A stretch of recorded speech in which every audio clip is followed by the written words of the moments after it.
ako pa rin talaga ang pinakamasarap, di ba? Paano ka naging masarap? Nakakasawa ka nga eh. Kaysa naman sa'yo, ang asim-asim mo. Ikaw nga mukha kang poops. Poops. Creamy naman ako. Creamy. Yummy naman ako. Yummy. O teka, anong nangyayari dito? Hoy, hindi ka kasali dito. Bakit nananakit ka?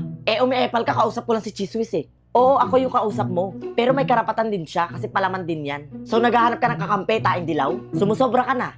Oo nga, ikaw nga mukha kang maasim na pandikit. Huwag kang makikisaw-saw dito, sasampalin kita ulit. Nasupal pa lang ka ba? Mga loser.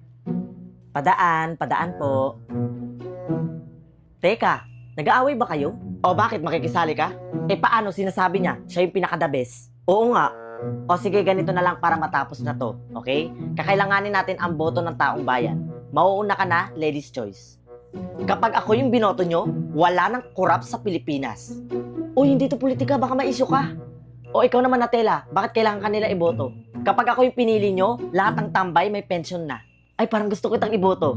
O ikaw naman, Chiswis, bakit kailangan kanilang iboto? Kasi ang tunay na sarap, sa akin lang malalasap. Ay, wow. O guys, kapag ako naman yung binoto nyo, simpleng palaman lang naman ako, pero masarap. Pero nasa sa inyo pa rin yung kasagutan. Para sa inyo guys, ano ba yung mas masarap o madalas na ginagamit yung pampalaman ng tinapay nyo? Comment nga kayo guys.